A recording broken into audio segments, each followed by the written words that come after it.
Welcome back to the farm. Today, what we've been kind of doing is reorganizing our shed. So the project specifically I want to work on is an alternative storage for bikes. This can be easily adapted to canoes, kayaks, pretty much anything that's relatively light that you want to suspend from the ceiling.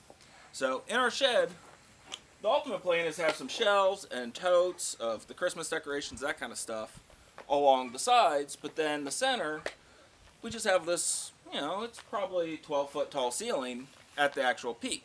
So I see no reason to actually, instead of storing the bikes on the walls, which works great, I think it would just be more efficient for this shed to store them up above our heads. So let's take a look at what we got inside to work with. So this is our garden shed. So it's a pretty fab building. We need some extra storage and we realized I didn't have the time to build something, so we went ahead and bought one. This can be moved around the property over time. We can remove it if we need to, but this is what we got right now. So my theory is I want these bikes hanging forward to back up here just on either side of the peak. So that's my plan. So the hardware that we got to use, these eye hooks, basically a simple block and tackle system with shackles connecting pieces and parts together, and terminated by a cleat that you can find at any boating supply store. We actually picked that one up at Hobby Lobby, surprisingly enough. Hobby Lobby puts all their metal on sale about every other week, and they have surprisingly some interesting hooks and brackets, so you should take a look at them. Now this little bracket here is used for a system of, I think it's a garage storage system. My plan is I'm going to take a grinder and we're going to knock this bracket off, so all that we're left with is that actual hook there. So all of this, those two pieces are going to be actually attached up in the ceiling and the rafters, and then the line, it will go through the pulleys. You can put this on your garage as long as you can find your rafters, and pretty much any storage unit that you have that has relatively tall ceilings.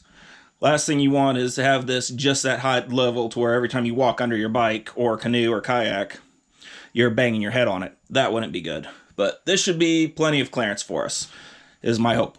All right, let's get to building.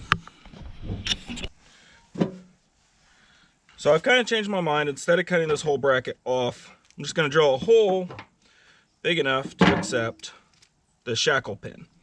Figure that way this isn't sliding around on the shackle. So we'll see if that works.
So what I'm wanting to do is, I got my peak. I want there to be 3 feet in between the two of them, so I'm coming to 16 inches. So my peak and 16 inches is right here. So right there where the tape measure is, that's where I'm going to drill my first hole.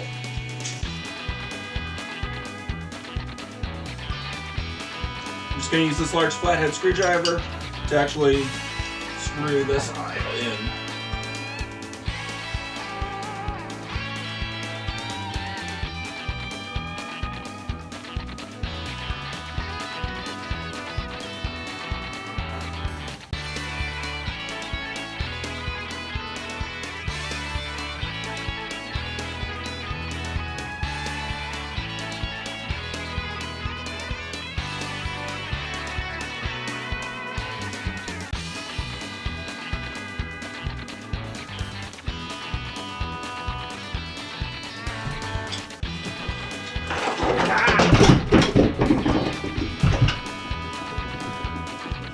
And of course, drop everything off the ladder at least once during your project, if not a couple of times.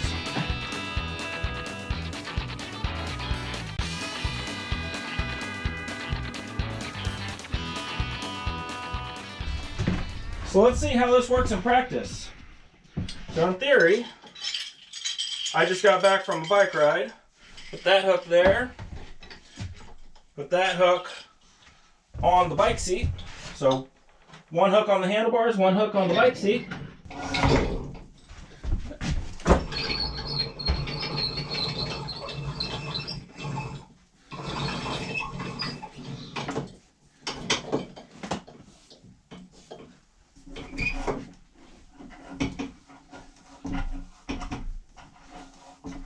Well, so there you have it, proof of concept. To improve on the system, I would think adding another eye hook up here at the front and having the line come down through this pulley and then back up to that eye hook to another pulley, then across to a pulley, down to the bike seat pulley, and then back up to another pulley. So that would be adding 2 more pulleys into the system. And that would mean it would be 2 vertical drops. I think I'm gonna run with this for a little while. We'll use it a few times. If it causes much more problems, then I could always add those in later. But again, this is a way to get things up off the ground. I'm pretty happy with it. If you notice, I'm 6'2" and it puts the tires at my shoulder height. So if you are doing this in a garage and you're going to park your cars and have the hood of your car under here, that would probably be ideal. You know, put it in a space where you're not going to be walking is the point I'm trying to get at. So, and I'm going to have the next bike offset enough so hopefully we're still able to walk right between the 2 bikes. And if they're actually in our way, well, then it's very simple to just take them down. So, there we go. That's my video on hanging bikes from the ceiling of our shed. So I think it's worth it. I think it's worth the effort. I mean, I probably have maybe 30 minutes of time invested in this, mainly because I had to actually cut the brackets because I couldn't find the exact bracket I wanted. But it was pretty simple to do, so, you know, something for you to think about. Alright, let's see how it works lowering the bike. So I still have half my figure 8 on it, and I'm not standing under the bike. One thing you want to do anytime you're working with anything overhead, don't stand under it. If you're working around cranes, don't stand under the load of a crane.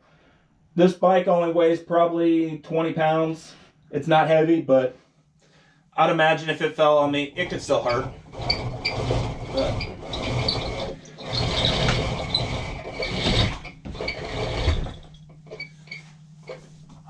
I make that up.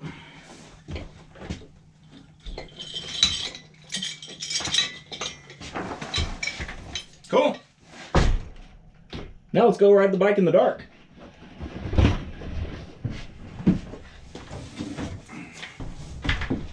Alright, so we just came back from a ride. It's a matter of put a hook there, put a hook on the seat.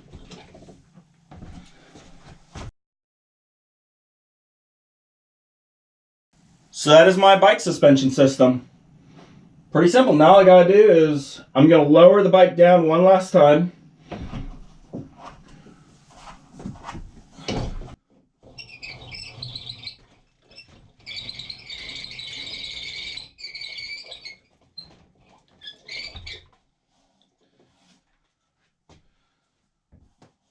So now with the bike down, I can figure out exactly how much line you need. So this is at the lowest point. I figure I want about 2 feet or so left at the end of this, just so you have actual enough rope to work with. So let's go find some scissors and let's cut it. All right, and I'm just gonna burn and melt the ends on this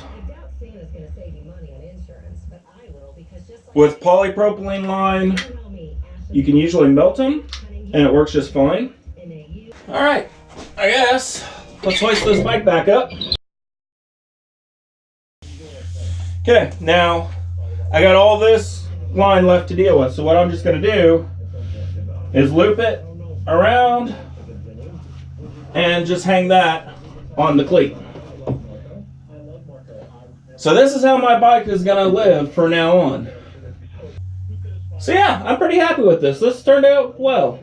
I think this will work really well. So again, this would work really well in a garage. If you're in like a one-car garage, you know, hanging them up perpendicular to your car, so it sits this way, and then you pull your car in here. So maybe you could have 2 or 3 bikes hanging above your hood, or you have your canoe hanging above the hood of your car. Depends on what kind of space you're working with. For us, it's not nearly as high as I'd like because I could still hit my head on us. So I think for us, having them set 32 inches apart, it's still going to give us room. We can just walk right down the middle and not worry about it. Now, it might be one of those things next year when we go to pull all these Christmas totes out, or we go to put all these Christmas totes back, it might be one of those things we just pull this bike down, take it out, do what we need to do, and then put the bike away. But for just getting it out of the way, trying to maximize our storage space, I think this is our best option.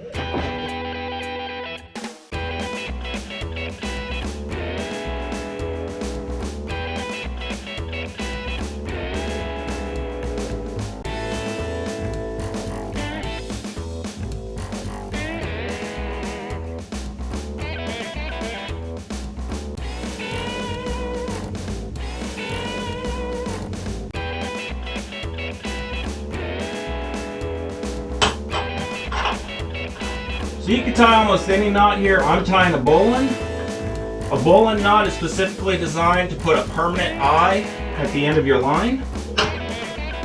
But I could have used a mite knot, and the mite knot would have worked just well, I'd assume. And what a mite knot is it's a knot that might hold and it might not. So you could tie almost anything there. Or if you can't tie a knot, just tie a lot, and it would have been just fine. But that should work.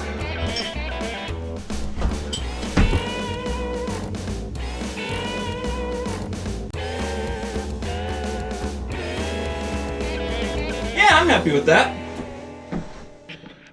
So there we go. I got both my bike and Mama Llama bikes hung up. So I think this is going to be a pretty efficient way to store the bicycles, especially when we're not using them. Hope to get to where we're using them more on a daily basis, but you know, between the farm, the babies, the baby horses, adult horses, and now baby puppies on the way, time is very difficult. It is hard for us to find the time to do much of anything. So we need to make more of an effort, though, to get back out on our bikes. So the completed project. So it's just hooked to that eye bolt, and then a pulley, and another pulley, and that eye bolt with a pulley. Comes down to the cleat. I just coil up the rope that's not being used and hang it on the cleat itself. That one goes up, and can't really see it very well with the bike helmet, but there's the pulley and hook. Next pulley and hook, and it just ties off to that eye bolt. So, simple project. If you're looking for a way to store things like canoes, kayaks, bikes, things that just have a tendency to get in the way. They're kind of awkward to store. There's no real good way to store bicycles, is kind of what I've found. Just like there's no good way to really store canoes and kayaks. They're just big and awkward, but yet you want to have them, but you're not using them on a day-to-day basis. This is a good option to think about.